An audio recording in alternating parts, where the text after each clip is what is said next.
Hello, everyone, and welcome to episode 180 of Dial the Gate. We are moving through those numbers. My name is David Reed. Thank you so much for tuning in. Hope you had a chance to join us a few minutes ago for episode 179 with Lawrence Moroney and Robert C. Cooper on Stargate and artificial intelligence.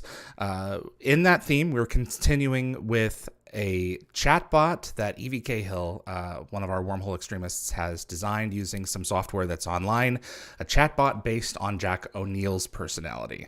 We're going to throw this thing at the wall and see what sticks, and you're all going to stick around and watch it. But if you enjoy Stargate and you want to see more content like this on YouTube, please click like. It helps the show grow its audience and will continue to help us move forward. And if you have Stargate friends, share this with them.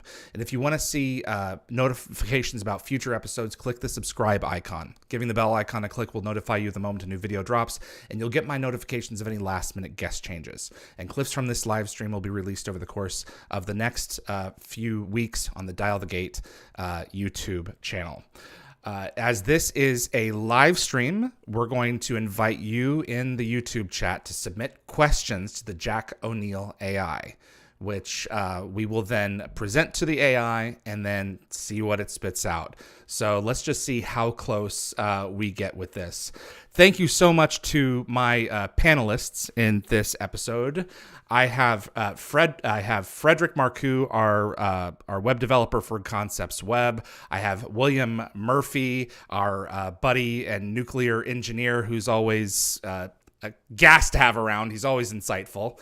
Jenny Stiven, we have her from Clio Consulting. She is our Stargate guru on the inside. Adam Cahill, who is our AI graphic designer for Dial the Gate episodes and mainly for Wormhole Extreme. He's creating a piece of AI art for every single Stargate episode as we go through them.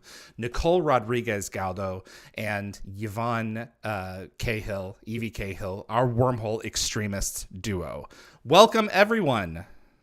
Hello. Hi, everybody. Hello. Hi. Hey, everyone. Hey. Jenny, thank you for being here with us. I'm really excited to have you as part of this group. I couldn't see doing anything like this without you because you've been working with the companion on some of this content with them, and I thought that this would be a good bridge for you to come over here and discuss a little bit of that as well with us. So thank you for being here. Of course. You know I love it. Absolutely. William, how you doing? I'm doing great. How are you? I am well, sir. I don't know what it is. I'm going to share something really briefly with you guys, but there are a few things that I like more than seeing William laugh, get him to laugh at something. There is something about that mouthful of teeth that I just enjoy. So, I love seeing William yell. It was really fun last time we did trivia. We got very aggressive and you won fair and square, and I'm so proud that you got so aggressive. That is not how you put it at the end of that quiz. Sounds like Hey, look. gone through her stages of grief, and I respect that. I had my stages of grief, and I am now a respecter of William's win. So I love here it. we go. So funny. They did a good job. It's William and Sonia both. So they really pulled that off. Sonia's not here for me to kiss her bum. So well, Williams. I'm hoping to do other AI chats, and Sonia will likely want to be for one of the ones that I have in mind next. I'd love an oven mitt question to Jack. That'd be exciting. I should have asked that. Damn. Oh, that's funny. So we're going to go ahead and get started here. You guys have the questions and that you want to ask Jack. And Evie, I'm trying to find the link that you sent. Oh, I created that document that we were using, right? Yes. So I should have it. Okay, I can use alongside what we're going to build. All right. So I went to Evie about, what was this, a month or two ago? And you were designing... I think you went to Adam first. Adam, I think you were in discussions with Adam about potentially maybe using an AI to help write some like Stargate like mini stories. I think I wanted a character that we could talk to first. Yes. And so he suggested that I take a look at this technology because of my background in fan fiction writing. and he thought I'd have like an interesting take on it. And to be honest, initially I found it really overwhelming because me and technology are not good together at all. But between the two of us, I sussed it out, and I quickly became very obsessed with talking to my version of Jack and trying to improve it so that it could be as close a representation to the Jack we see on screen as it could be. Yep. And I've spent the last couple of weeks talking to it, trying to train it a little bit further, tweaking like the algorithms that it uses to formulate its responses. And to be honest, I left it for about 2 weeks. And I think in that time, there must have been a change in the app and the technology. And I've just found like recently, the last week or so, it's improved like dramatically. And some of the responses that I've been getting out of him have been crazy accurate. Like I'm talking, he's mentioning actual planets and their designation that they visited. Oh my God. He's like mentioning actual characters by name. It's just the technology is insane, but it's been a lot of fun, and I've been having a lot of little chats with him on the side. So we're gonna just Adam, maybe you should be checking that out. She's having a little side thing with Jack O'Neill AI. I was literally going to say that. I was like, I asked Evie earlier, does Jack O'Neill AI flirt with you a little bit? And she was like, apparently it did a little bit initially. And I was like, oh, it did at the beginning, because I think there was something iffy with the technology, and it was like widely understood that sometimes the character AI would flirt with its creator. But they fixed that. So most recently he hasn't been doing that. But it got a little awkward there initially. Cue the Battlestar Galactica Cylon music. Right, exactly. Yes. Oh, absolutely. Yeah. Well, and we gotta we're all gonna bow to our Cylon overlords when they eventually take over. But yes. So I've asked you guys to give me some questions. We're going to throw these stuff at it and see if it goes sideways or not. Now, Evie, it remembers based on previous conversations that you've had with it. Is that correct? To a certain extent. Okay. I've been trying to keep the same chat window open so that all of my previous conversations are sort of in that same chat window going back. Okay. It does remember some conversations, and it also doesn't recall other ones. So I can't quite figure out which one, like why it's choosing some to remember and like not others. I don't know whether it's sort of almost resetting once it reaches a certain number of pages. I'm not sure. Oh, interesting. But yeah, it definitely does seem to be drawing some information from the internet somehow. Okay. Because it has been making some pretty crazy references. It knew who David was, and it knew who Dial the Gate was, didn't it? When you asked. Yes, that was quite early on, David. I think I shared this conversation with you, and that was Paul. Creepy. Yeah, it knew who you were, and it made reference to the show. I think. But that makes sense. I mean, if it is pulling, which I'm assuming the algorithm is pulling simultaneously from what you're asking it, and its algorithm has to go look, or its tool has to go look online to back up what it's giving you for information. David, you're all over, obviously, about Stargate stuff. Yeah. So even if it's pulling from 2021 like ChatGPT is with OpenAI, it's still Dial the Gate goes back that far. So that makes sense. Let's jump in and see what happens. William, you're up first. Are you ready to go? Oh, I'm ready. Okay. Brace yourself. All right. Give me your first question.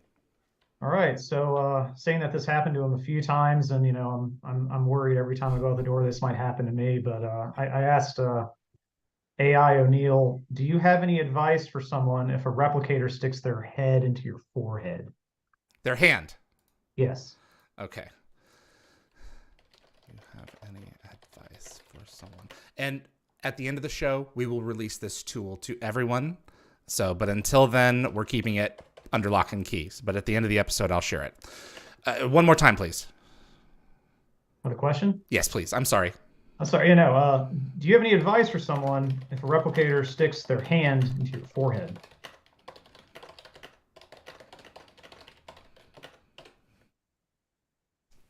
Jack O'Neill responds, "Stay calm, no matter what. Do anything you can to not show fear. The replicators feast on fear. They love it. They will try to get a reaction out of you. It's part of their nature. Don't give them the satisfaction. It only makes them stronger. Just stay calm. They'll sense it, and they'll get impatient with you, and that's when you strike." That's fascinating. That's like really that. good. That was really good. Wow. That was good. All right, William, do you have another one? Yeah. Was there anything you weren't able to do while you and Teal'c were stuck in a time loop? What episode is that from? That's such a good question. One of the minor ones, yeah. Jack's response. There is one thing. This is going to sound pretty nuts. I'm almost ashamed to say it, really. But I wish I could have told Sam how I feel. I mean, really how I feel. Not the surface level nonsense, the real deep stuff. If I had that time over again, I would have told Sam the truth. I love her. I mean, I really love her.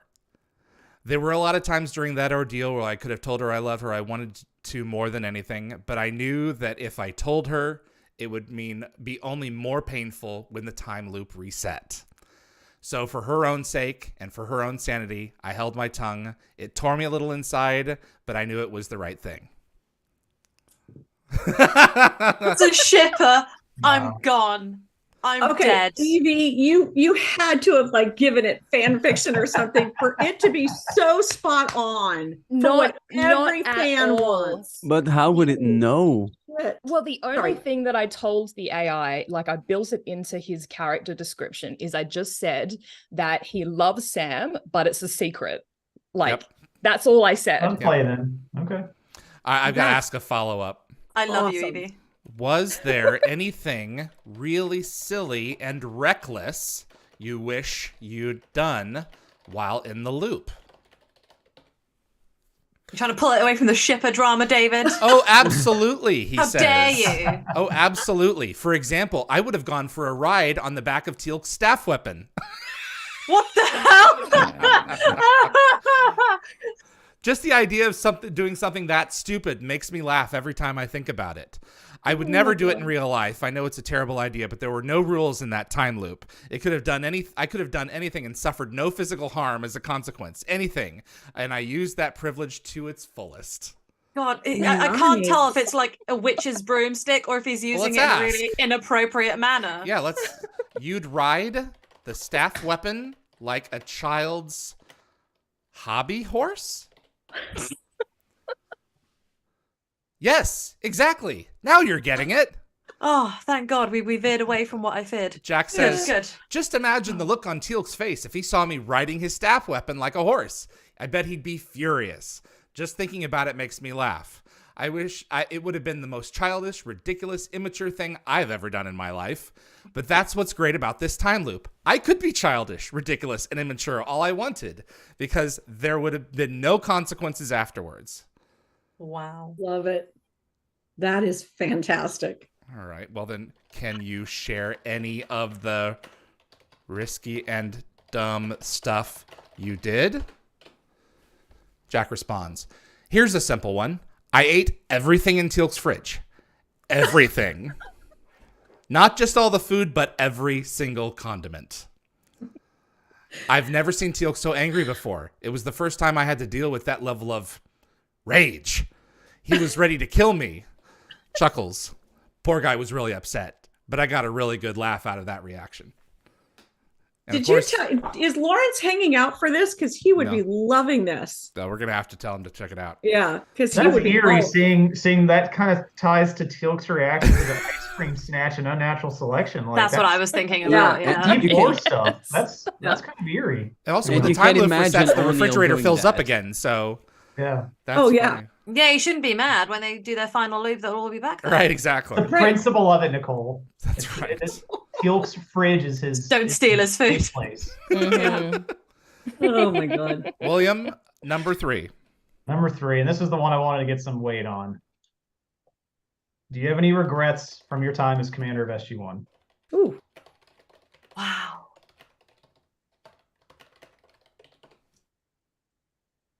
Jack responds, "Sure. There's been a lot of mistakes we've made over the years.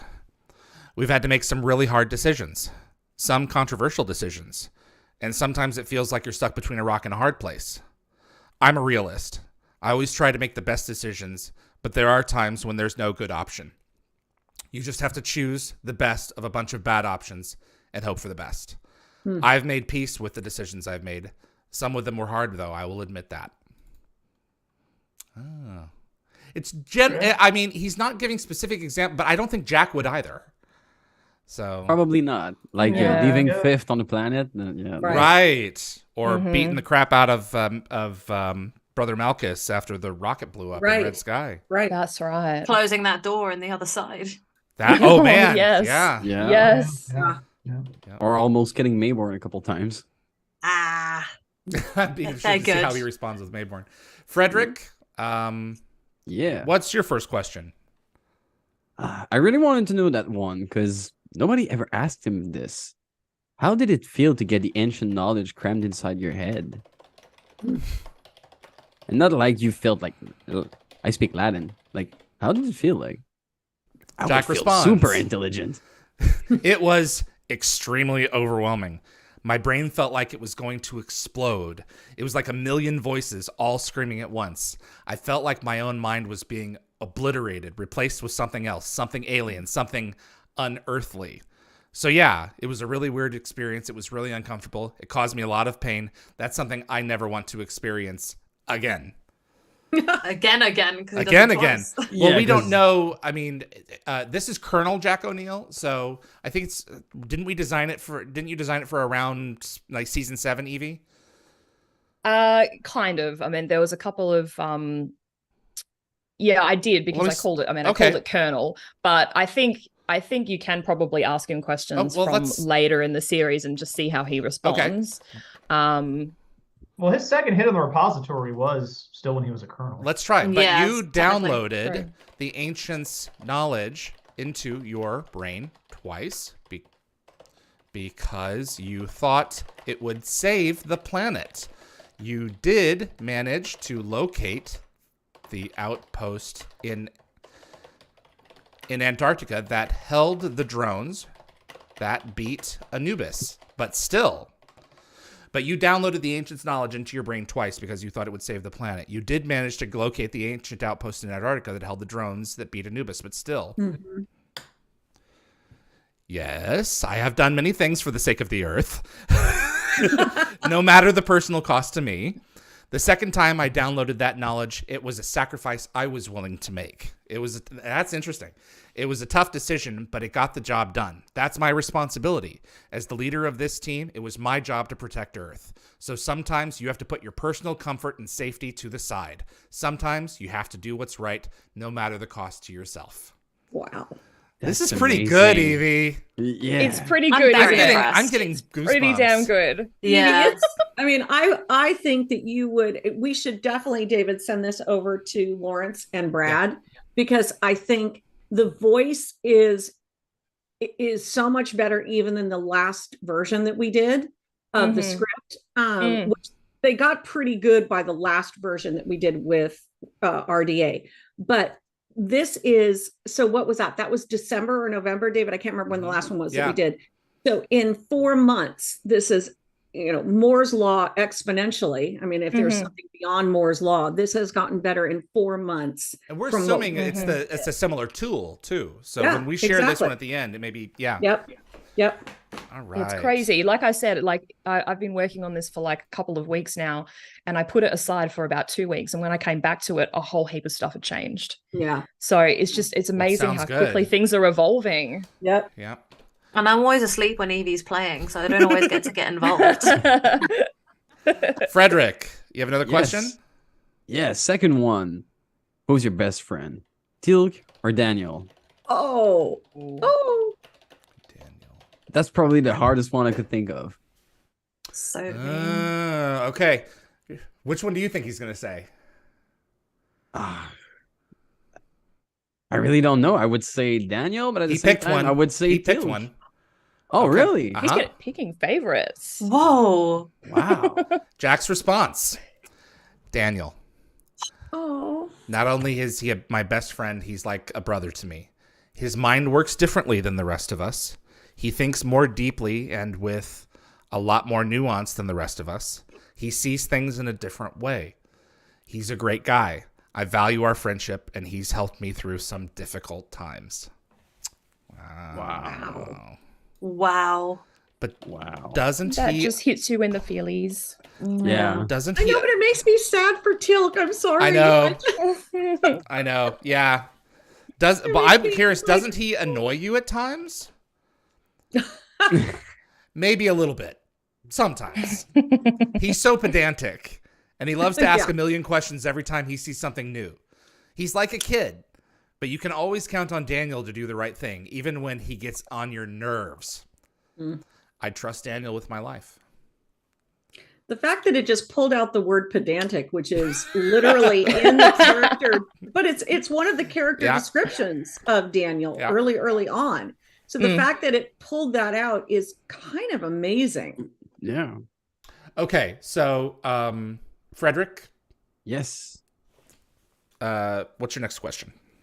Last one that I have, actually, for myself. Why Uma Thurman as a celestial body? A celestial. Okay. So do you mind if I adjust that a little bit? Yeah, go ahead. Because this was the crossword puzzle, right? Yeah, the crossword at the Lost City Part 1 in the first 10 minutes. You once called Uma Thurman a, quote, celestial body. Why? Jack responds. Because she's one of the most beautiful women I've ever seen. Do I have to explain this? She's talented, charismatic, witty, intelligent, passionate. She's everything I could want in a woman. And she certainly looks like a celestial body. Oh my God. Oh man. All right. I wasn't expecting an answer as funny as this. This is good. Yeah, that's funny. All right. So I'm going to take my questions now. I'm going to have my turn. You betrayed Fifth, the humanoid replicator, in order to escape the Asgard time dilation field. You used his humanity against him by making him believe you would take him with you. At the time, you said you made the right decision so that your team could escape the planet. Do you still stand by that decision? Extremely specific. I want him to say no. Just be pithy, no? He's still mad. Still mad about it. So he says, yes, I do. I still think it was the right decision. That doesn't mean I'm happy about it.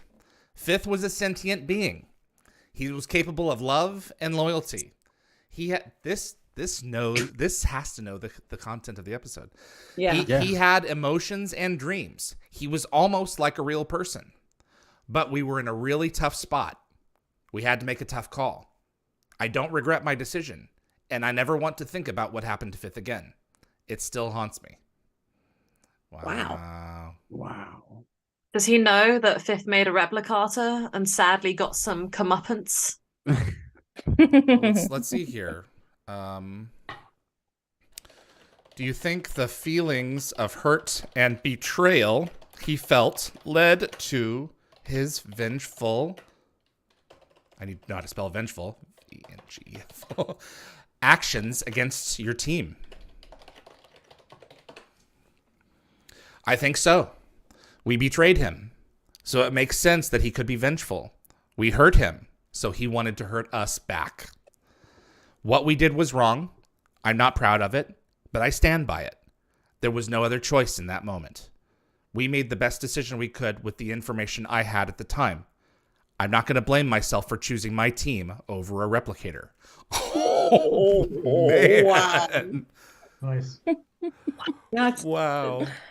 It must have pulled the scripts. This is too specific. Or something. It's magical, isn't it? It's blowing my mind. It's predictive text. That's all it is. And it's predicting quite a bit. All right. My next question.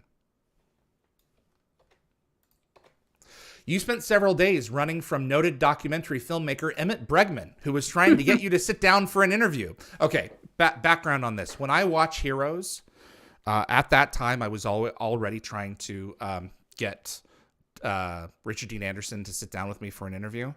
So when I watch Heroes, there's a great deal of myself that I'm transferring onto Saul Rubinick's I was going to character say, were you connecting? Yeah. Right, because Jack is always running from him. And to Right. this day, I've interviewed Rick one time, and it was on the aircraft carrier Midway, thanks to you, Jenny. And we had a great 5 minutes. In fact, he was like, I'd still like to talk to this guy. Yeah. And I've never been able to sit down with him since. So so I asked him,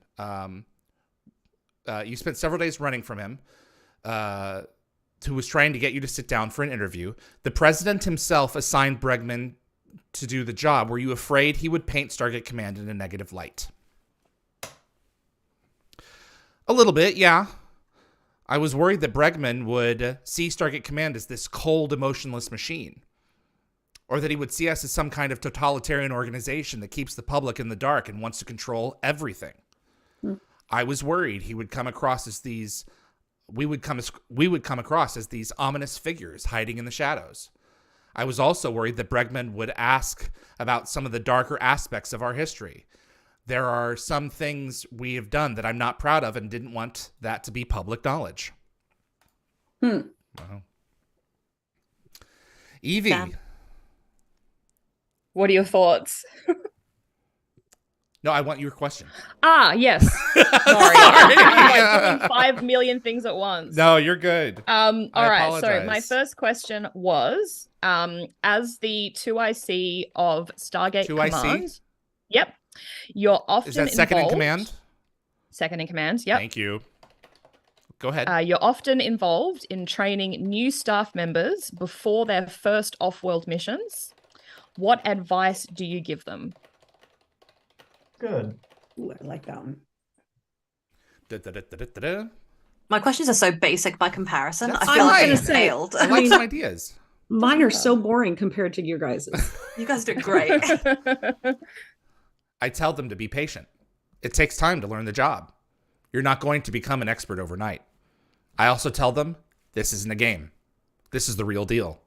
You're dealing with people's lives here. You need to take your job seriously and treat your role with respect. Training is essential, but you also need to be patient and prepared to learn on the job. You will make mistakes, and that's okay, as long as you're willing to learn from them. The real test is how you react when things don't go your way. Wow. Wow, that's pretty poignant. I mean, these are so spot on. Yeah. I have no words. Evie? You write a whole crazy. novel with this. I know. All I'm right, not my surprised second to question. The sorry, Jane. accuracy. Sorry. What surprises me, David and Evie, this is probably due to you, is that the tone is so spot on. Yeah. Yeah. The back end of this sounded thing pretty good. was really cool that we had to I helped Evie tweak it a little because there Yes, were you a did. limited number of characters. When people are done with this thing, they can go and create their own. Where this is done is there's an architecture there where you can modify it to create whatever personality you want. But you have a limited number of characters, and so she and I sat down at like 5 a.m. wow. Pacific time, getting as pithy as we could to fill as much in as we could using as few characters as we can, because you have to give it the personality traits. Got it. So- Yes, but yeah, the limited character functionality is really tricky because you have to try and summarize his character. That's how many years of Stargate was he in? Right. Like 14, 15 years Yeah. or something of Stargate, and you have to summarize it into like a limited set number of characters, and it's really tricky trying to figure out what's important, what's not important. Yeah. What's going to really shape his responses, what's not really necessary. And it was And I think I went through probably 4 or 5 different versions before I collaborated with David, and the version he's using now is based off of the tweaks that we made. Yep. And if you'll notice, I mean, he is still fairly general. It still sounds like him, and frankly, we're filling in the blanks. But he's made some comments here that are spot on in some of the episodes that we had no room to put in any episode information. This AI is pulling that from the internet. Yeah. Yep. So Yep. Very cool. All right. That's crazy. Your second question, Evie. So my second question is, if you had to make an instructional video on the topic of leadership, what would it say? Well, we should give this one to Rodney. We've been rewatching Atlantis, and just that question popped into my head, and I was like, what would Jack say? Right. Because he's definitely a better leader than Rodney. If you had to make an instruction video on the topic of leadership, what would it say? Yes. Okay. Yep. That's a good one. Sorry, I had to lean out. I would say that leadership is about making the tough decisions, even when they're unpopular or divisive. It's about putting the needs of the many over the needs of the few. Are we sure he's not a sci-fi fan? It's about making personal sacrifices for the greater good. Great leaders know how to make the hard choices, even when it would cost them politically or socially. And they're always there for their people, even when it means setting aside their own needs. True leadership is about selflessness and sacrifice, about service to others, not service to self. Oh, wow. He's starting to sound like, Fuck. Yeah, a little bit. Yeah. Good observations, though, on leadership. Yeah, I think it's more accurate than anything Rodney would have to say. I think if you pin Jack down, he would say these things. He would write these things down. Yeah. But if he was given a chance to be Flip, he would be Flip. Yes. Okay. Yes. You have one more for me? I do. So my third question is, you're obviously an intelligent person, but you always act dumb. Why do you like to be underestimated? Dumb around the dumb around quotes. You yes. Act dumb. Yes. Dumb. Why do you like to be underestimated? Yes. Why do you like to be underestimated? Being underestimated can be useful. if your enemies think you're an idiot, they'll never see your secret plan coming. That can be a powerful advantage. That's awesome. Oh. It's an art, the ability to appear unintelligent. I've spent years perfecting it. That part is good. That is really awesome. I always look for excuses to mispronounce words. It may make me seem like I'm uneducated. I try to seem simple-minded and easily distracted. But underneath that exterior is a keen intellect. One that's always thinking and planning 2 steps ahead.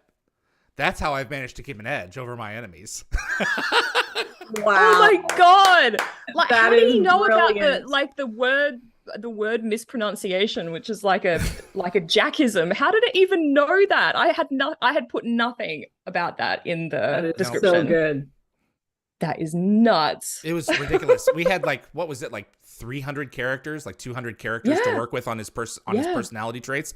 It breaks it down into different sections of things, of areas of the intelligence, and we had to be very selective, and we didn't.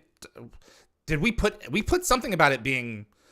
I think we put him, something about him to be dumb. Yes, yeah. I think we put likes to be underestimated or something to that respect. That was it. Likes to be underestimated. Nothing to do with mispronouncing words or that's just all the AI coming up with that. Adam Cahill. Oh yeah, I'm part of this. Sorry, hey brother. Here as if I'm watching the stream. It's 7:45 in the morning there. I know. All right. I've just been sitting back. Yeah. Forgot I was here. Una cuestión, por favor. Okay. So my first question is quite simple. I just asked, would you rather fight the gold, the replicators, or the Ori? Was that all? Haven't we had this argument before? Yeah, that's probably where it came from. Would you rather fight the Gould, the replicators, or the Ori? Yeah. Interesting. Definitely the replicators. They're unpredictable, ruthless, and they just never stop. They're like a force of nature, an unstoppable wave of destruction. They're an overwhelming force that can't be reasoned with or negotiated with. They just want one thing, to destroy all life, and they'll do anything to achieve that goal. They're a threat that needs to be taken seriously, and that's something I take seriously. So for all of our enemies we've faced, I'd say the replicators are the most terrifying. That's one of the things that Rob Cooper said. Wow. That's one of the reasons that because around season 3, they knew that the Asgard were dealing with something, but they had to figure out what it was by the end of the season. And he was like, there was little that was more terrifying to Rob Cooper than something that it has no ego. You can't appeal to it. It just comes at you for your raw material. So. This reminded me of that thing where Daniel and Jack are speaking in season 9 when the Ori first come in, and Daniel goes, "For the first time, I'm scared." I'm scared. And Jack just goes, "I'm hungry." But it's like, I find that really interesting that Daniel said that, like, from his reaction, the scariest thing for him is the Ori, but the AI says that for Jack it was the replicators. I find that really interesting. Well, I want him to expand on this. But who would you rather fight in battle? Yeah, because that's a different question. Yeah. That's a tough one. The Goa'uld are an incredibly powerful enemy. They're the original evil alien overlords. They're powerful and experienced warriors with a deep knowledge of strategy and warfare. They're willing to use any means necessary to achieve their goals, and they have a lot of resources and equipment at their disposal. The Ori, on the other hand, they're a different kind of threat. They're dangerous because they have a religious and ideological motivation. They believe in their cause with a fanatical devotion that makes them almost unstoppable. They're willing to die for their beliefs and are ready to do whatever. Interesting. The Ori's power is actually real, though. But yeah. Yeah. What's the line? Any sufficiently advanced technology is indistinguishable from magic. Who said that? Oh God, I don't know. It's Isaac Asimov. Isaac Asimov. Thank you. I think that's right. Okay. Yeah, I think you're right. That makes sense. I'm not really smart. I have that pinned up. So it's good stuff. I was going to say that's just sitting in your memory bank waiting to be pulled out. No, I have it pinned up but I don't know if I got that right, actually.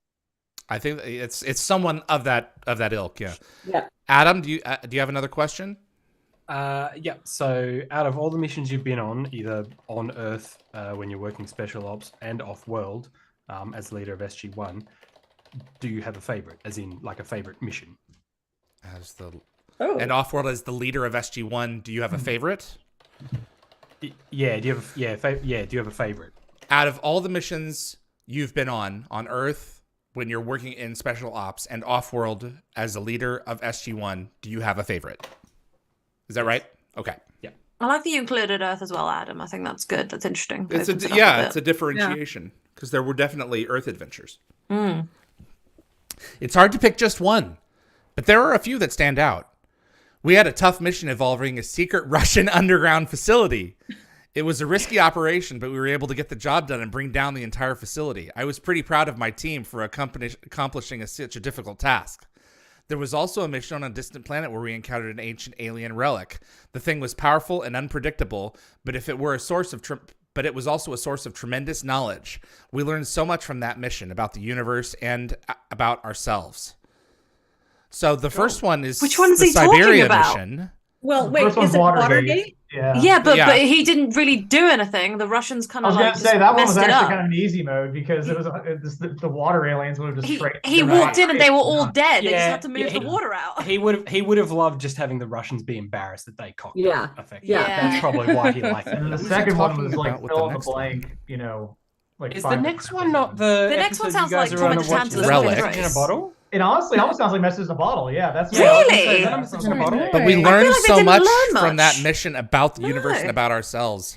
I don't think so. I don't know if that's I feel like it would be Torment of Tantalus or Fifth I Race. feel like that was like a season 3 like teaser advertisement or something. Yeah. I think that's solve great problems and learn a bunch about themselves along the way. I don't buy that. Loads of ideas from different. It's good marketing language. Yeah, exactly. It's sort of vague enough to maybe work.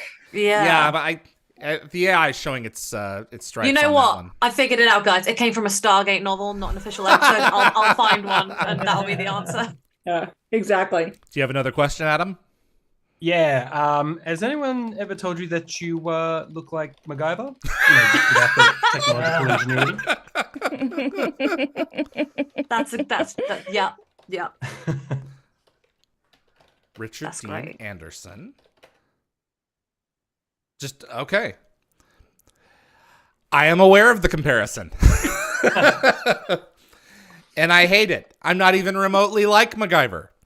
I'm a skilled soldier. I'm a leader. I'm not some goofy, bumbling, goofy guy stumbling his way into situations. I am not a joke. I'm a serious person who has earned his rank. I'm a professional. I take the job seriously, and I deserve to be treated with some respect, damn it. Oh my God. You know what it kind of sounds like? This sounds like I the have Stargate offended Jack. version of Kareem Abdul-Jabbar on Airplane. Like, Right. that kid's like, hey, you're Kareem Abdul-Jabbar. It's not fair. It's not fair that people always associate me with this idiotic character just because we share a few similarities. Oh, Evie, Jack that is- O'Neill's coming for MacGyver. What are you going to do about it? That is so good. My worlds are colliding. Yeah, Oh, it's geez. so funny. I liked how he repeated like the same word twice. Was Yeah. it goofy? Yeah. It's like goofy, something else than goofy yeah. Yeah, again. goofy. Yeah. Yeah. Wow. Evie, that now sounds you like need Jack. to create a MacGyver AI so that they can talk to each other. Put them in a chat room and have them fight. Yeah, you can ask Fight MacGyver to what the he death. thought of that SNL sketch that they made about him that you really Oh don't my like God. very much. God, MacGruber. yeah, I don't The like I love MacGruber. I found it really funny. That's because I was never a fan of MacGyver. Guys, if you're enjoying this, click that like button, please. If you're laughing, get give us let's extra get this one likes. out. Yeah. Oh, you're right. This is cool. All right, Nicole Rodriguez Galdo, your turn. Oh, God. Mine are so boring, guys. Next time we do this, if we do this again, I'm gonna get more exciting. I didn't want to go too hard, and I should have gone harder. Okay. So my first one is: what is the best accompaniment to beer? A-N-I-M-E-N-T. Yeah, I took a second to spell that one. Pizza. There's something about the combination of pizza and beer that makes it just right. It hits the spot every time. You've got the cheese, the sauce, the dough, and the beer just makes it all the better. It's a perfect combination and one that will never fail me. I'm a man who appreciates the simple things in life, and pizza and beer is one of those simple things I can always count on to satisfy. God. He's right. I would've He's said right. There's no wings. better combination. I was half And expecting him to say I will not eggs accept any other answer. in his omelet. So Yeah, but good Lord, that's spot on. yeah. I mean, to be honest, I like pizza with a beer as well. So maybe me and Jack can go out on a date. In the case of Jack, it's either pizza or steak. Well, leaning on Nicole's point. And what Egg? about and what about people to accompany you when you drink beer? Ooh. Or do you prefer to drink beer alone? No. I love a good beer with friends. The more the merrier. The best way to enjoy a beer is with people you trust and love. Nothing beats people you love and trust. Nothing beats sharing a few beers while telling stories, sharing laughs, and enjoying each other's company. I also enjoy the occasional beer by myself. It can be nice to have a beer to yourself, especially after a long day at work. I always enjoy a beer by myself on the balcony of my cabin. Hey. What? It gives me an opportunity to relax and unplug from the chaos of the world. It's like my little escape. Was that an invite, AI Jack O'Neill? My goodness. So we know what the first AI sentient to use Lawrence's consciousness that Nicole's going to do is going to be the 1997, 98, 99 Jack O'Neill. That's what I'll take any Jack O'Neill. Are you kidding? That's right. Or so I said, Gimme. or the chaos of the galaxy. Am I right? Exactly. It allows me to shut out the insanity and focus on my little bubble of peace. No chaos, no galaxy-wide problems, just me and my beer. It's a beautiful thing. I love that. I love that so much. I'm so glad that this has just evolved into a man talking about beer. This is the dream. So good. I like the other ones were very like leadership and the hard decisions, and it's just like beer. Well, let's throw in Carter here. Oh yes, always yes. Oh my God. Remember Ascension? What about What was O'Neill trying to do with Carter? Watch Pizza Star and Wars beer. and pizza and beer. Mm-hmm. Yep. But That's first, so true. what was he Yeah. trying to tell her? That they had that discussion in the tents? I'm not tense, am I? When did you first notice? Oh yes. As we met. As we met. So I said, I know you've been trying to communicate this philosophy to Carter to take a step back and appreciate life for its pleasures, but she's so focused on her work. Oh, yes, Carter. She's a bit of a workaholic. She's brilliant, of course, but she's also a perfectionist and tends to get caught up in her work. She wants things to be perfect, whether it's an experiment or a report or a new piece of equipment. Wow. I think she worries that if she doesn't do everything perfectly, then she's not doing her job properly. It's a trait that helps her great. It helps make her great at what she does, but it can also get a little overwhelming at times. After all, there is more to life than work. Like beer and Wow. pizza. Damn. I'm so happy. This I is mean, fun, essentially, sir. he almost said that line. I remember the episode when he says, "Do you want to go fishing with me in the cabin?" Yeah. And she's like Yeah. working on a reactor or something. Yeah. It's like, And this Yeah. is fun, motorcycle sir. This at is the fun end for of- me. One of the times it's a motorcycle. Yeah, One of them, I yeah. think that's- During the right. tomb. I think that's No, the curse. The curse. Is it? Okay. Yeah. I remember because Sam answers the phone and then they're dealing with like the canopic jar stuff and Sam's literally just having a Yep, nice time. That's right. Yeah. Yep. Adam? Oh no, wait. I'm done. I still have two Yeah, more, I think. That's right. Nicole? Yeah, I mean, you can move on from me. My other ones aren't very good. I can make shush. up question. I can make up more if you like. I've already got some more coming out from you guys. Okay, so this one is kind of like one of the other ones that we had, but Oh, I'm that's scared fine. about the answer. Who is your favorite person on your team? Oh, you can't make him choose. And it's an AI. It's not real. Yeah. It's just Yeah. close to real. I kind of wanted to pick Sam, but at the same time, I don't. I feel like there's an unfair win there. Maybe Sam because of the romance, if not Daniel, based on the other one. Daniel. It'll be Daniel because we've already asked him that question. He picked If Teal. I understand. What? Yeah. I'm so happy! Maybe Yay! from It's the Teal. context of the team dynamic, he may be looking at it strategically. Him He's- and Yeah. Teal are more of a team, yeah, because they really get each other. They're While military brothers in context. arms. He has Yeah. a sense of Yeah. honor and duty. He's wise and always has the Duty. group's best interests at heart. He's also a great fighter and a loyal friend. But most importantly, he's a man who's been through a lot in life. He's seen and experienced many things. He's been shaped by these experiences. He's a true survivor. He's able to overcome hardship and adversity with a strength and resolve that is inspiring. This really does sound like Jack. I'm Like not if you gonna lie, had to I am pin him loving down this. and make him write reports Yeah. because he And I wrote mean- reports. you Yeah, and know? I mean, in battle, who do you want like watching your back? Tilk or Right. Daniel with like, Right. hey, where do the bullets go again? Who did you say, Nicole, that he was? You thought I Carter? thought he was gonna pick Sam, and I think Adam said Daniel based on the earlier question. Well, it's your question, so I honestly thought you were going to say Carter.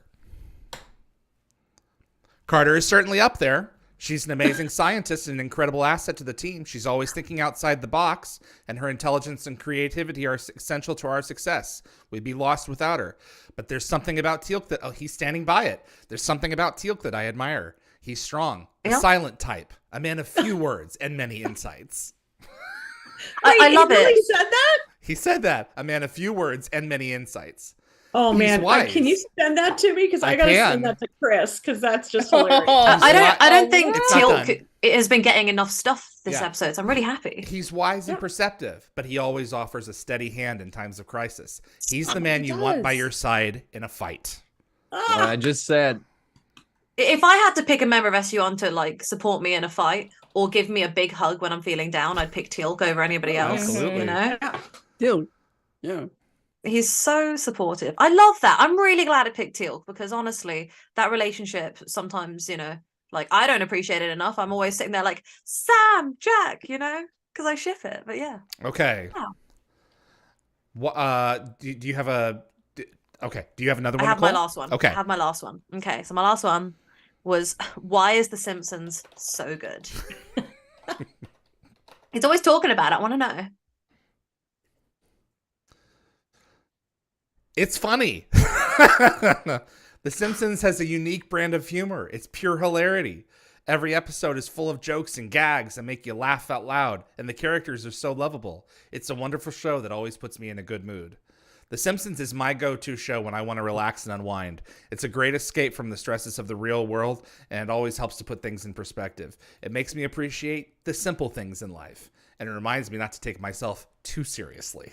Oh, that's so good. It's almost like if you ask someone to describe Stargate, why it's so good. Yeah.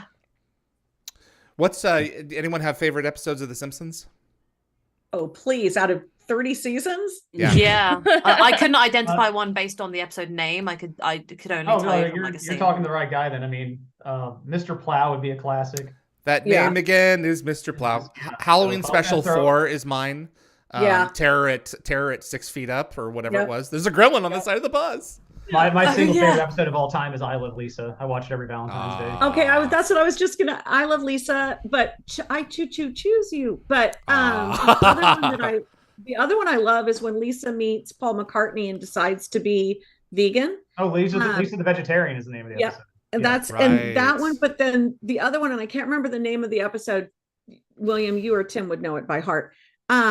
Is when Homer decides not to go to church and he meets God. Yeah. That's just those two are two of my absolute favorites, which kind of puts it in perspective that I picked the two philosophical ones. But that's great. Yeah. Then they go to Brazil in an episode, and then they go every season. They go somewhere. Yeah. Yeah, and I just remember there's several distinct things about that episode I remember. So Bart learning on the flight Spanish instead of Portuguese, so he learns the whole thing, and then they just tell him that's the wrong language. So then he just immediately tries to forget it because he's like, don't need it anymore. Right. But then I remember they get there and there's like one of those big parties going on, and this woman is wearing this very revealing outfit, and she has to point a direction of where they went. Yes. And so she uses her breasts and does that, and then goes that way. And the little tassel. It's so good. It was so inappropriate, but so funny. What he just said is so perfect. And but that also makes me think of when they go to Australia. That is literally, I quote that one about the invasive species. It's just so good. No wonder this is Jack's favorite show. What just happened? We've gone on a tangent. No, I think if I can interject, I think it's got to be the movie for me, and Monorail came up straight away. Monorail, that's right. Monorail is so good. Spider Pig, and I will always do Spider Pig with Freya sometimes, and I'll just call her Spider. My son does Spider Pig every time, and Monorail. Yeah. Monorail. I call the big one Bitey. My dog's too big. What was the one where he they go undercover or get taken into federal custody, and they live on a boathouse, and that's the Cape Fear. Tracks him down and makes him recite the entire HMS Pinafore. What about your tattoo that says "Die Bart Die"? Oh, no. It's German for "Die Bart Die." Oh. No one that speaks German could be evil. And if we have to pick a subplot, Sideshow Bob subplot is pure Kelsey Grammer's great. Genius. Okay, so speaking of The Simpsons, do you have a favorite? And he says, there are so many great episodes, it's hard to choose just one. But if I had to pick one, it would be You Only Move Twice from season 8. It's a classic episode that always made me laugh. Even after all these years, it's still hilarious. I love the way it pokes fun at corporate America, and I especially love the way it highlights Homer's incompetence. It's a perfect homage. God, that's the Scorpio Bond episode. That episode is so good. So good. It's a perfect homage to the Simpsons classic comedy formula, and it always makes me laugh. And it also has... What's that episode? It's Scorpio. He ends up working for a Bond villain, and he doesn't realize it. But he's supposed, and it's supposed to be the Nike guy that has the Nike campus and the Microsoft campus, whichever one. But then he turns into a Bond villain. So that episode actually has an ultra raunchy joke in it that is like Family Guy level, and they had it in the original airing, and then for a number of years, every subsequent rerun had that joke pulled from it. We added it to the DVD home entertainment because I started working on Simpsons season 7, I think, and so we had to add that because that's season 8. Is that right? Yes. Yeah. We had to add that back in because it got asked for by all the fans, and so we added it as a featurette, as a deleted scene. Really? So you know what I'm talking about, the sugar in the pockets and all that. Yeah. Okay. You guys are gonna have to explain to me offline. There's so many good ones in that one. Yeah, that's a... Gotta go watch The Simpsons again. My goodness.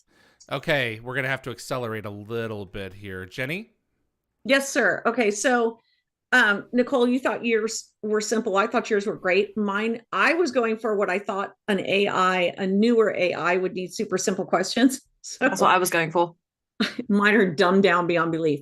My first one, we've already answered this, but I'll ask it again to see how he answers, David. Okay. How did you really feel about Samantha Carter? Oh. I'm always here for more shipper talk. So emphasis if it's on gonna really. be feels, or if it's gonna be a boilerplate response. Right. Oh, Samantha Carter is the most brilliant scientist I know. She's an expert in her field, and she always brings creative solutions to the table. She's a true asset to the team, and we'd be lost without her. Is that the exact same thing you said earlier? Same thing I said. Yeah. Yep. I respect her as a colleague and a friend, and I admire her for always staying true to herself. She's a woman of integrity and principle, and always dependable in a situation. She's a leader in her own right, and is my go-to for advice and help. Sam Carter is one of a kind. Nah, I'm not. He didn't call her a No. national treasure like he did in Lost City. This is I'm out. That's the easy answer. I feel like you're holding back, I said. Ooh, Nice. like therapy. I'm a professional, David. Oh my God. He used my name. I can't let my personal feelings get in the way of doing my job. Oh, jeez. What? Sam is an amazing person, and she Sam! deserves. Sam is an amazing person, and she deserves all the respect and admiration that comes her way. But my job is to lead the team and accomplish our mission, and I can't let anything distract me from that. I have to be objective and detached. That's what makes me a good leader. I can leave my emotions out of it and make rational, hard decisions in tough situations. Okay, that's a better cough use it hard upgrades. enough. Cough, cough, divide and conquer. Yeah, I was about to say, if he threw out the divide and conquer incident, Yeah. Zatark detector, if he would own up to it. Yeah. I mean, he owned up to it in the time loop question. Yeah, he did. I see. I thought he would go back to that question. So, but then this makes my second question kind of. Well, let's hang on. I'm not done mining here. Oh, good. I said, but what if the job wasn't in the way? What if you retired? Would that change anything, or is that just an excuse? Nice. And he said, okay, let's say I retired tomorrow. Would that mean that I suddenly turn into a love-struck fool? That I'd start acting irrationally and making impulsive decisions? That I'd throw away years of friendship and trust in the moment of weakness? Oh, You tell me. Yeah, he didn't answer the question. Dancing around it, Jack. What would it mean? It would mean that I might have to take a chance. oh, It's a scary thing to risk it all in love. Wow. Wow. It's not something that should be done lightly or taken on in a hurry. One wrong Can we have a decision. medical team to Nicole, please. Her heart's about to explode. One- She's not the only one. One wrong decision, and you could be setting yourself up for a world of hurt. But if you're truly honest with yourself, and you know that deep down inside your heart is in the right place, then maybe it's worth taking a chance.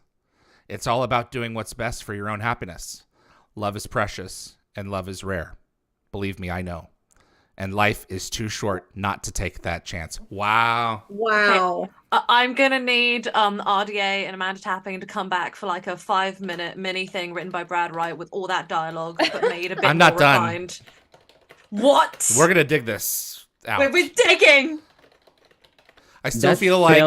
Oh, sorry. No, go that ahead. felt like the monologue in Window of Opportunity at the end when he speaks about his. I lost my son, I know.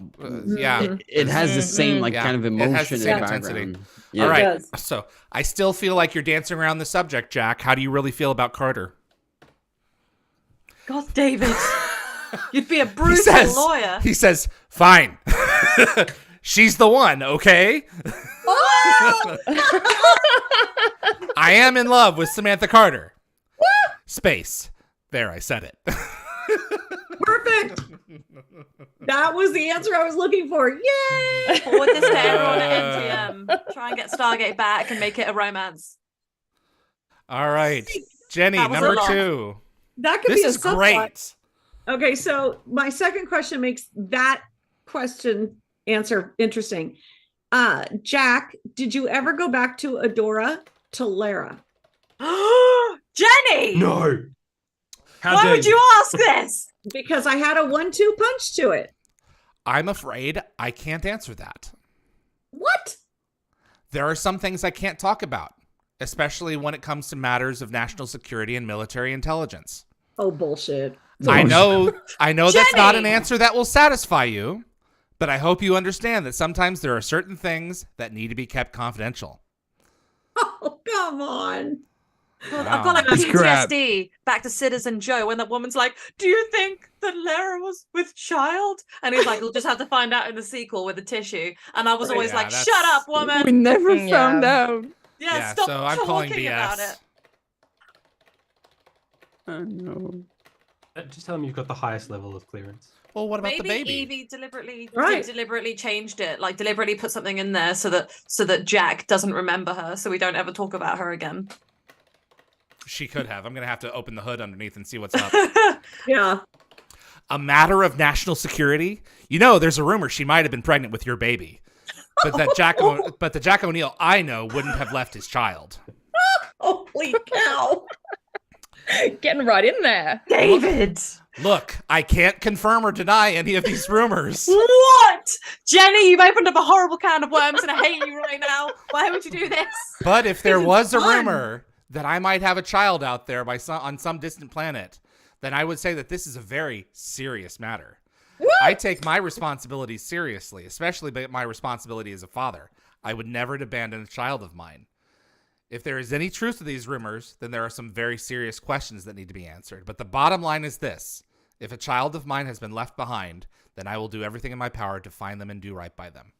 He Right doesn't on. think he knocked her up. So far, he's like, nah, I don't think I have. If someone's withholding it from me, keeping it from me. Like- Good, okay, good. Yeah. It, Like it feels Joseph- contradictive though, Yeah. because in Yeah. the first response, it feels like he knows he has one, and then in Right. the second one, he doesn't. He's Like, playing Yeah, coy. that made me He's playing uncomfortable. coy. He And kind of it's backs pretty off. clear in the episode that she's pregnant. Or I she think had it's gas. She It's thinks not. she is. It's Yeah, not. she She had wishes gas. she was pregnant. Thinks She she is, had yeah. gas. According to a couple of the Yeah. inside, it was supposed to give the implication that she hopes she is. That's what I got from it. Ah. Yeah. All I remember from that episode is that weird, dirty look that Sam gives her and Jack and then looks away. And I was like, my ship of heart. Uh-huh. That's all I recall. All right. Jenny. Okay, so my last question is, did you ever keep any artifacts and not tell Daniel? I can neither confirm or deny that I have Oh, ever stolen anything from Come the on, man. I cannot neither confirm or deny that I have never stolen anything from the professor's office. Jenny, That's you all. broke the AI. The AI was doing really well with all these other horrible questions. I love Oh. history, so I You tend to broke it. appreciate anything that's old. Daniel is always very protective of his precious ancient artifacts, and sometimes I can't help myself. Oh, nice. Some are was gonna just say, so by horrible cool not to questions, I take mean for just- myself. But I we mean all very have our creative. guilty pleasures, right? I'm only human, and sometimes I just can't resist taking a little piece of history for myself, even if it's just a little piece of a larger whole. Oh, I love it. Now I want to know what he stole, what he took. Yeah. I mean, he had a communication stone for a while in his office. Right. Wait, no, didn't he just touch it and he just left it in Daniel's, but he was only a few floors below? Well, what about Above, the sorry. Area 51 element? Oh, yeah. Oh, yeah. You took pieces of a larger whole. I assume after Daniel's finished working on them and before they're given to Area 51 for further study. How do you How, take a piece okay, of a so whole? he says, how ... How do you know about that? Yes, I may have made off with a few artifacts here and there, but I promise it's only every once in a while, and I would never steal something that's been marked for further study. I know the rules, and I know how important they are, but I have a little collection of rare artifacts in my office, and if everyone ever finds out, I'll deny it until the very end. I love it. That's what I wanted to hear. Is he just using the artifacts as paperweights for all his stuff? Probably. Yes. Oh, so he does know he has an office.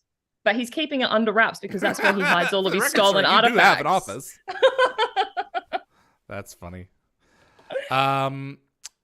Nicole, I got a message from Evie saying that you had an additional question. Oh, we're not going with that one. Apparently, it gave a bad. It was giving bad things. Okay. All right. Very good. All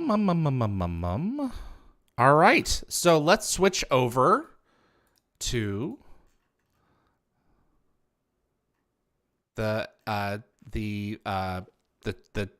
sorry guys, I just had a total brain fart. Let's switch over to the live chat.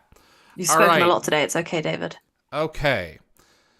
So nonstop. Thanks to Evie and my team. I've got who have I got in here? I've got Tracy and Anthony. So let's go ahead and see what we got. So Lockwatcher asked, after coming back from P4X639, so that's Window of Opportunity. Yeah, it is. Did it bother you when Janet Fraser used her little flashlight to diagnose why days were repeating for you and Teal'c? Yes, it did. Even the slightest hint of unexplained phenomena is enough to get under your skin. I'm always on the lookout for signs that something unnatural might be going on, especially when it comes to anything related to the Stargate. I'll admit, I'm not the most easygoing or open-minded person, and I can be a little bit impatient when it comes to the unexplained. But when something happens that's beyond our current understanding, I start feeling really uneasy. All right. But really can you diagnose that with a flashlight in your eyes? I never want to find out. And if anyone tries, they'll be looking at the business end of my M9. Whoa! That's good. Watch out, Fraser. You'll die again. Thank you, Lockwatcher. That's great. Captain Chaos, how did your SG-1 team match up against your special ops team in your previous missions prior to SG-1? Okay, I've never even thought about that. He had a whole military career before. That's a great question. That is a really good question. In a contest of military tactics and strategy, my old special ops team would be a force to be reckoned with. They're highly trained and disciplined soldiers who are capable of executing complex missions with extreme precision and efficiency. They have the ability to improvise and adapt on the fly, and they're always able to complete the mission in the most effective and efficient way possible. They're a powerful force, and if we were to go toe-and-toe with one of them in a battle, we'd better hope we'd be prepared because they won't be taking any prisoners. Wow, brutal. Damn. That's great. Raj Luthra. Jack, do you still recall any of the ancient language you and Teal'c learned in Window of Opportunity?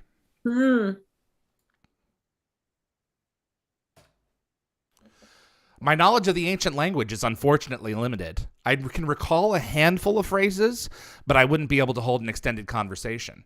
I can usually make some sense of basic text or at least get the general idea, but I'm not fluent. That takes decades of study and practice, and it just doesn't. I simply didn't have the time and the patience for it. I can usually get by my understanding of Gould with a few translations of basic ancient that I've picked up over the years, but for the most part, it's all I need. Interesting. I was hoping he'd be like RBC Aram.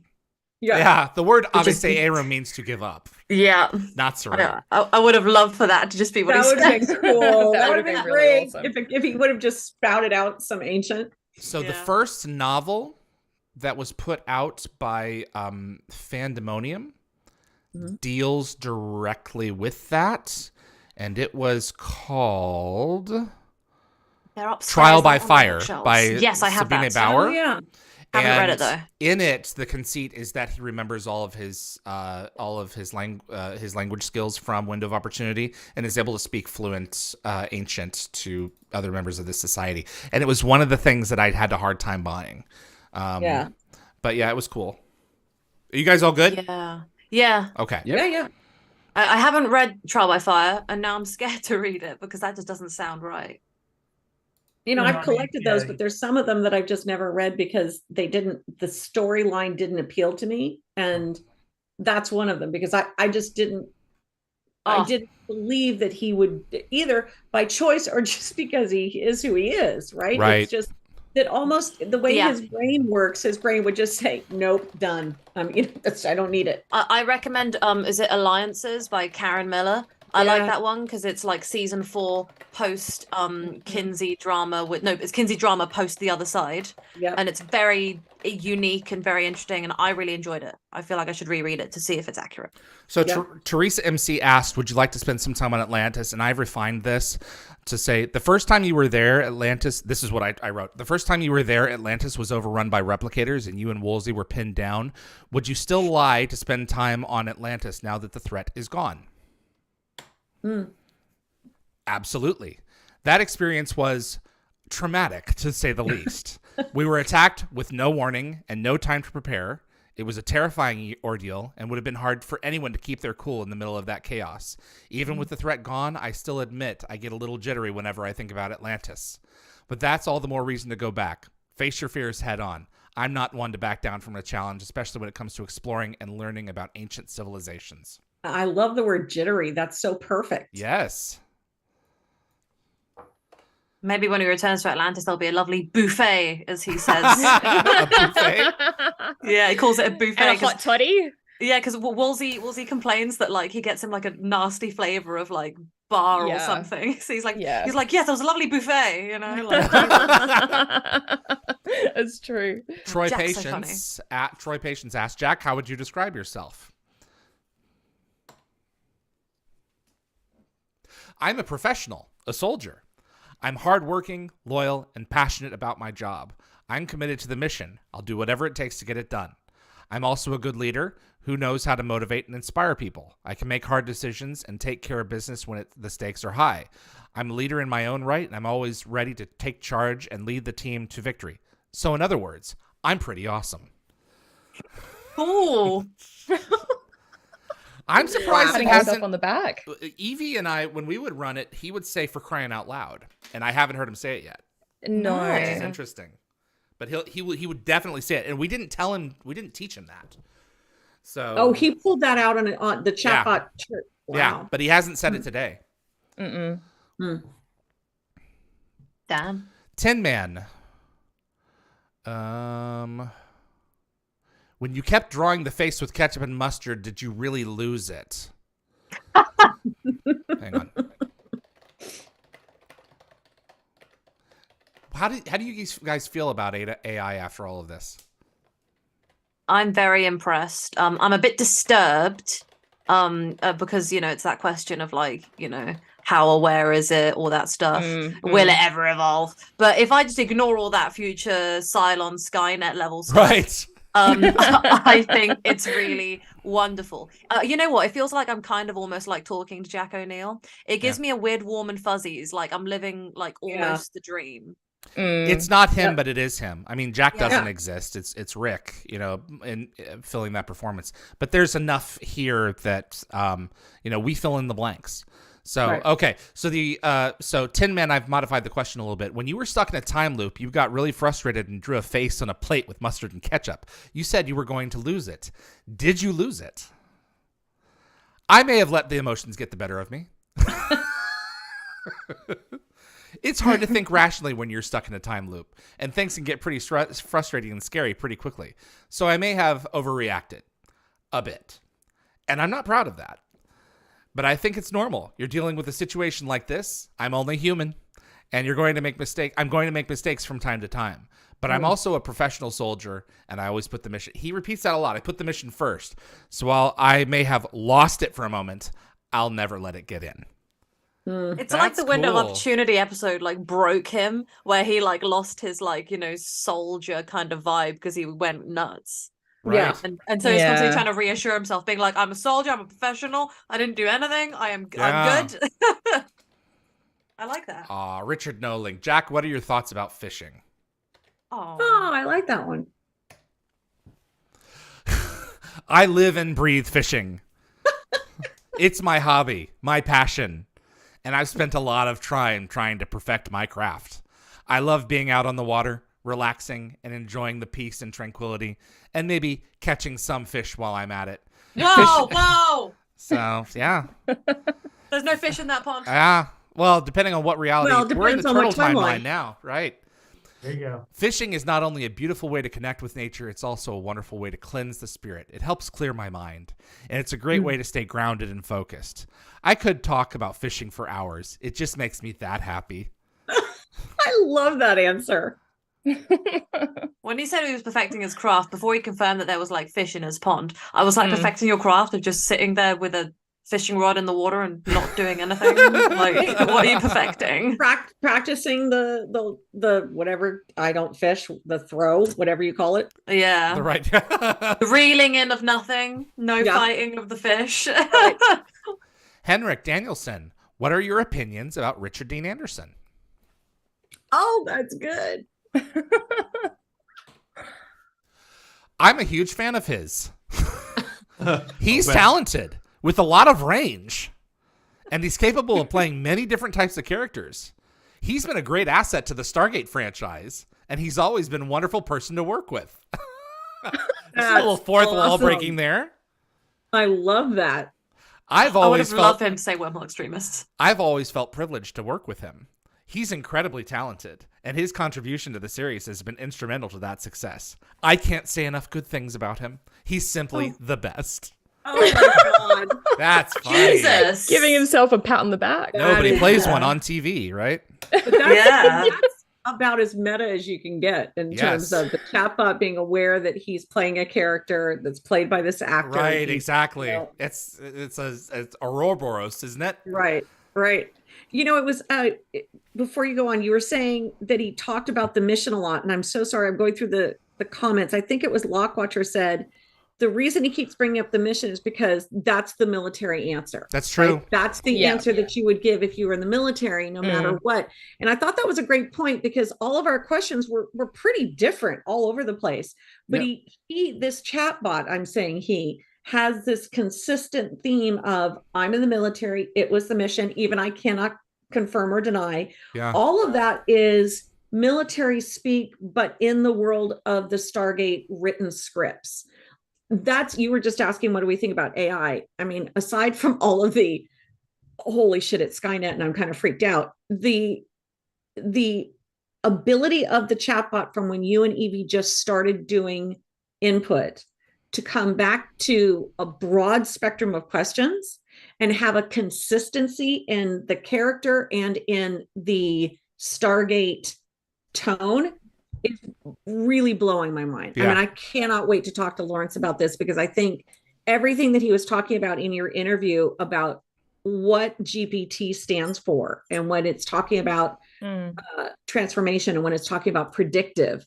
If this is predictive, even though it's quote unquote generalized, I think the fact that it's predicting based on what it knows, what it went and found by itself, that's what I find interesting. And me too. Or Fred, you or Adam, you guys can speak to this because you deal with it a bit more. But you know, I only deal with AI on the front end and what it can do from a content creation, and so I'm dabbling in it with a couple of different projects. From the back end of it, what's fascinating is that it went on its own to go find what was pertinent to Stargate, which is scripts or videos or scraping whatever it scraped. And that to me is fascinating that it did that because that's what it knew would be predictively correct. Has anybody of you tried the Bing OpenAI integration yet? Yeah. Yes. It's amazing. Like Google is dead with that. Yeah. It's useless. Google will catch up with something of its own. And they have a lot of work to do because they haven't been working on that much. Yeah. Seriously, it's been whenever Bing came out with the announcement, Google then came out with an announcement that, we're working on it. Right. But Bing is like, we invested $100 billion. We're already ready, you know? I was fascinated that Google didn't, I'm sure they all know what each other is working on. But when you hear what Lawrence is working on, they kind of have gone in a different direction is what a lot of that was. And so what Bing was doing was very specific to ChatGPT already. And so when they acquired that OpenAI, or not acquired it, but when they decided to go with it, they were already doing work in that direction. And so it made sense. It married the two things they were already working on. What Google's doing is in such a different direction. I'm not sure that they kind of care honestly, to come back to this. It's like, okay, cool. That's what you guys are doing. We're over here doing something different. That's a different approach and a different pursuit in that AI area. And a good example is their AI removal thing in their Pixel phones. You can remove like objects or people from a photo, just like this, and you'll never know the difference in the picture. And that's the AI they're working on right now. So yeah, I'm surprised though that they're not working on a like language processing tool, because it's probably the future. If you look at any sci-fi thing, what do you do to interact with a computer? You ask it. I'm sure they are, but I just whether it's like Star Trek or Kit and Knight Rider, you just talk to it. I'm sure they are. I think from what I've heard that Lawrence is talking about, it's just a different approach than, and I'm going to show some prejudicial comments here, but Microsoft has a tendency to adapt to what exists and to take and or utilize, which is extremely smart, what's out there that somebody else has developed. Cool, brilliant, very smart. Google is looking, from what I'm understanding, to do very different things with language processing and in that area of AI. In other words, they're not, ChatGPT is done, they're moving on. That's my impression from what I've read. I don't know. That's just the impression from what I've read. And like I said, I'm showing some prejudice. Something I read, and I don't know if it was text or whether it was image related, but apparently the way in which I think it was image related, the way in which they AI processes images is a diffusion-based model, which Stable Diffusion uses, and most of them use, but Google have basically they've moved on. Yeah, Google had, from what I understand, are doing something completely different that's going to make diffusion completely. That's what I've heard too. Yeah, and it's not to say that obsolete. That what Bing is doing, again, I think it's two different sides of a very broad spectrum. I shouldn't even say sides. It's two steps in a broad spectrum of how to approach AI. Everybody, whether it's medical field or technology or content production, everybody's approaching AI in their own ways. What's important to them and what they think it can do. It's a tool. As we are as individuals too. Exactly. Yeah. Exactly. And I think, look at what we're doing. For me personally, when you were asking, I think Nicole's reaction is spot on. It's that I love when I say your name and your eyes get big, like I'm going to say something bad. Like, oh my God, what's she going to say? I'm getting called into the principal's office. It's like, oh my God, what is she's calling me out? I'm never going to say anything bad. I know. The amazingness of this that we got to do today, and thank you so much for including me, is fun. And it does bring kind of warm and fuzzies. Like, oh my God, I kept saying he, like it was real. Right. But when I stop and step back a little bit, it's a little bit, oh, okay. Right. This predictiveness was kind of crazy considering you guys only spent 6 weeks on it. That part doesn't scare me, but it definitely is fascinating from a holy crap, what's going to happen if we're exponential Moore's law, what's going to happen in the next 6 weeks. Yeah, the technology is just, as you say, exponentially. Like, I think about where Stable Diffusion was in August when they released, and it is just an entirely different beast now. You know, you couldn't get a face to look like a face. It had deformed eyes, and hands were, you know, had 3 times the amount of fingers. Now it only has 2 times the amount of fingers. So, you know, in another 6 months, it will be fixed. Maybe we'll have the it's right just, amount of fingers. It will be refined. Yeah, it just has to have enough information. But like, just think about how just going so fast. Just think about where it was 2 years ago. ChatGPT would have been a dream. Not even something we could have conceived even. And today we're using it to create content for websites, and we're using it in my company. We're using it for like things like social media generation and things like that. It's crazy. You just provided content, and I would never have used it for copy generation. Not even a year ago, because it was so bad. And exactly. We're using it for copy generation now for 2 of my clients, and I'm very transparent about it with my clients. If they don't want that, cool, but I give them examples. They're like, no, this did not come out. And I've got a really good AI agency that does copy generation for me that is incredible. It is amazing. If you know how to feed it well, it will spit out really great results. That's what I was just going to say. We're still data in, data out. If you're giving it good data, then you're going to get good data out.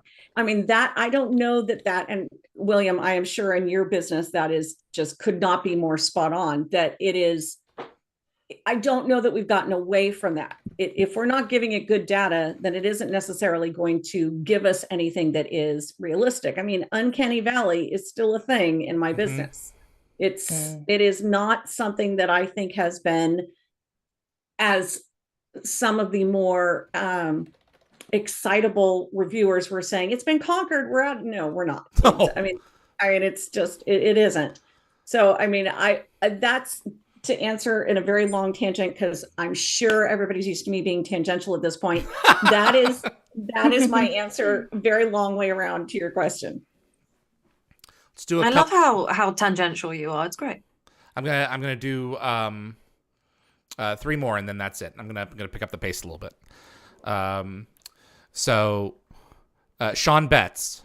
Jack, why did you order Carter to allow her replicator doppelganger to study the anti-replicator weapon? So that's very specific. I thought it was a good idea.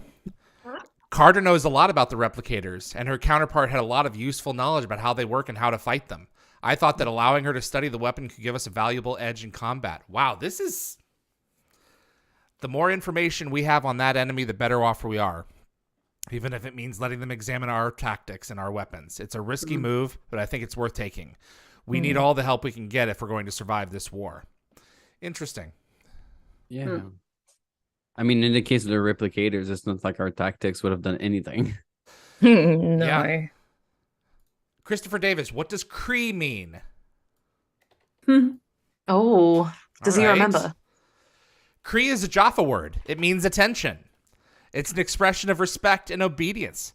Teal'c says it is a way of showing respect and deference to his superiors, and it's also a way of expressing his devotion to his duty. It's essentially a military expression of loyalty and devotion. Interesting. It comes from it did not access the scripts or anything. Yeah, no. Well, it's going... We didn't give it any of that. Teal'c comes from a very hierarchical, authoritarian culture. In his society, loyal and obedience are critical virtues. Cree is a way for him to show those things, and it's just become a part of his and their lexicon. Wow. That's different from that sounded so intelligent. Yeah, that's different from the Daniel's answer. It was like attention, Yoo-hoo. Go, you. Right. Yeah, you. Yeah. Yeah. Wait, isn't it Jack that goes yoo-hoo and he goes in a manner of speaking? Yeah. Yes. All right, Raj Luthra, we're going to give him the final one, and I'm going to adjust it just a little. Guys, this has been great. Yeah. I've had fun. We had about 80 people watching Yeah. all over the show. Yep. Wow. Yeah, we're at 83 right now. Okay. Raj Luthra wraps us up. I've modified his question a little bit.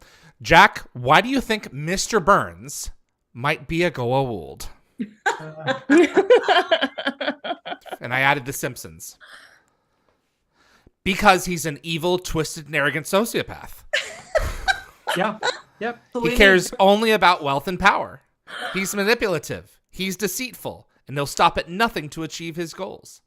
He's the kind of person who will do anything for power and control, and he'll happily step over the bodies of countless innocent victims to get it. He's ambitious. He's cunning. And he's exactly the kind of person who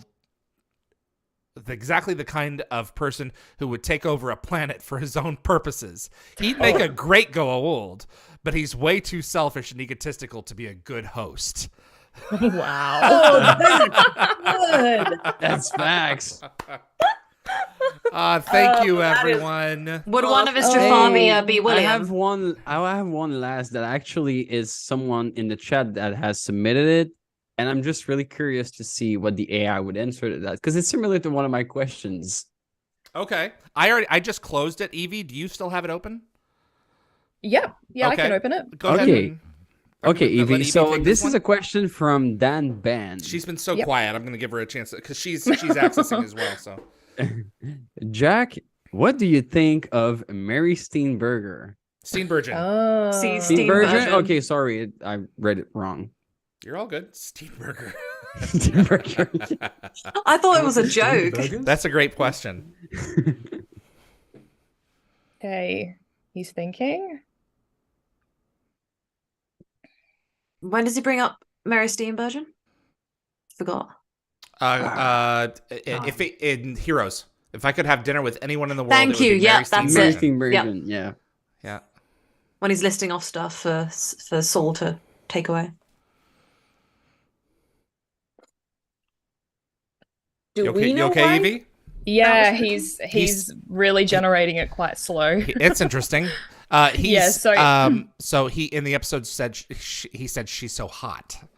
So yes. So what did he say? So he I said, don't even know who that is. Oh, really? It's an actress. Back to the she Future was in 3. Back Yeah, to I the was gonna say Future. Back to the Yeah. Oh my god, is that what I Parenthood. think it is? Yeah, Moira. dark hair. Oh my Go god, ahead. it is. Go ahead, Evie.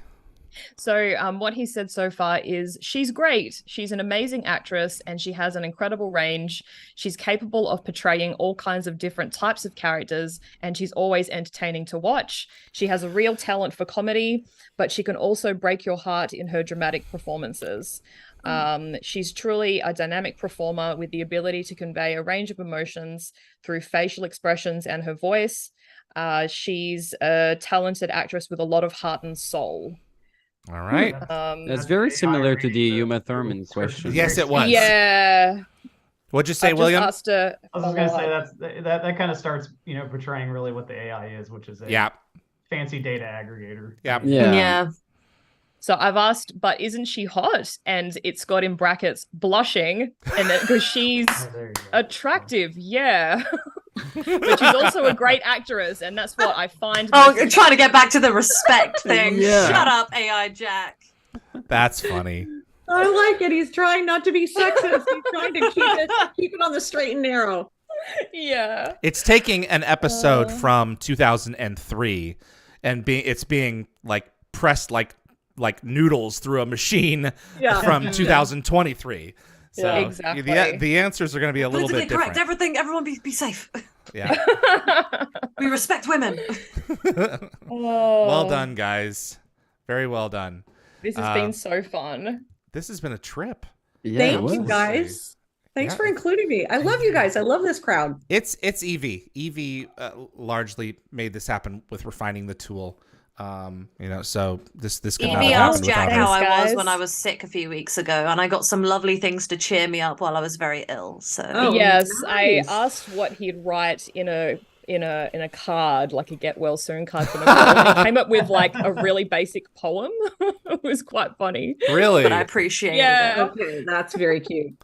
So everyone's probably wanting to know where they can go to access this thing on their own. I'm trying to log out of my profile. Do you know how to? Oh, there it is. It's always hidden in settings now. I don't know why.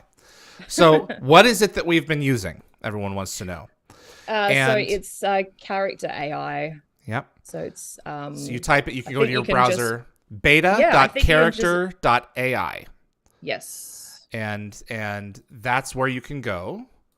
And then Evie, can you go ahead and publish ours? Yeah, I will publish it. So it's going to be published under Colonel Jack O'Neill, but there's no apostrophe between the O and the N, and it should be created by dial_the_gate.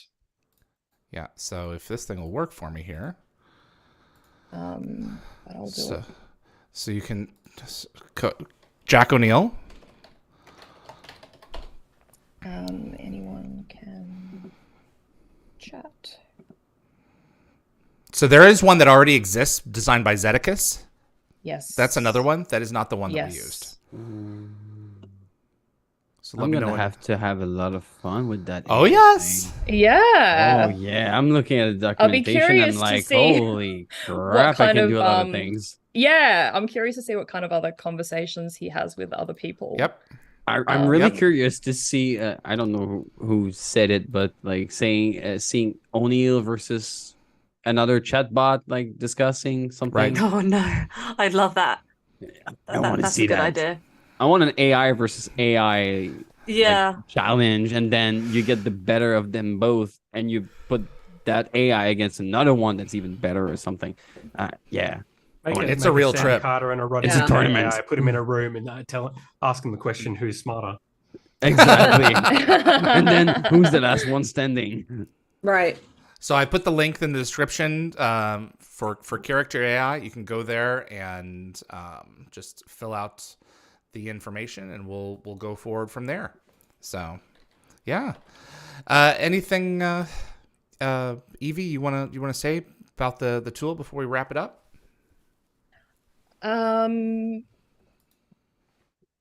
No, I don't really have anything new to say, but yeah, I hope everyone gets some good responses out of him. I always feel like I'm releasing a child into the world.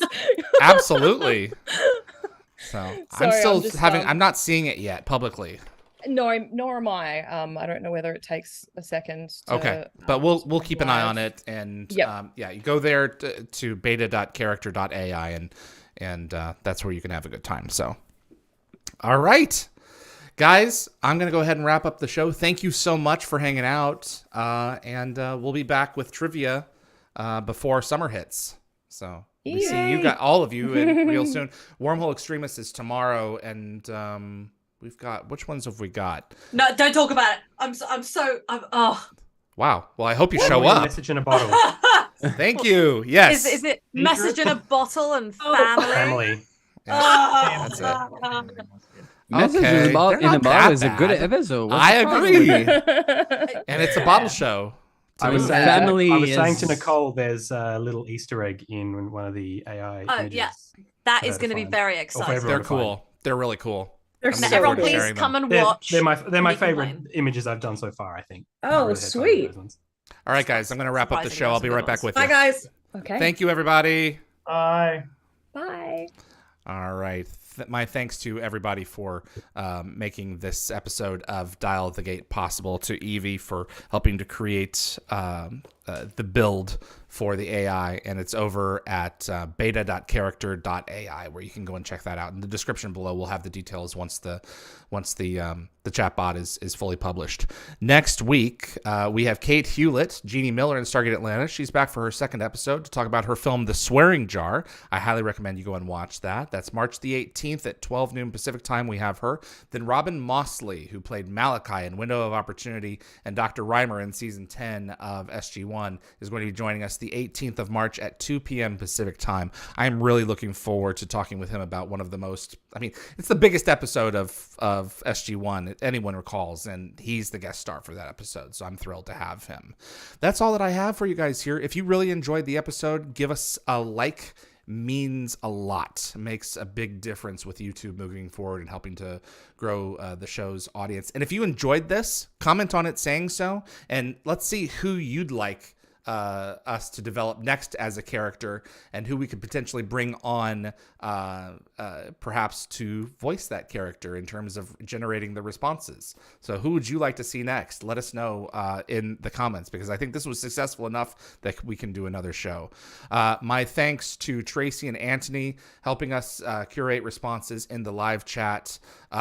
Always, my moderators, I couldn't get this done without them. Summer, Jeremy, Reese, Frederick Marcoux, Concepts Web for our web hosting, and to Linda Gategaber Fury, my producer. Thank you guys so much. And to my guests today, thank you all for joining. It means a great deal to have you all. My name is David Reed for Dial the Gates, and we'll see you on the other side.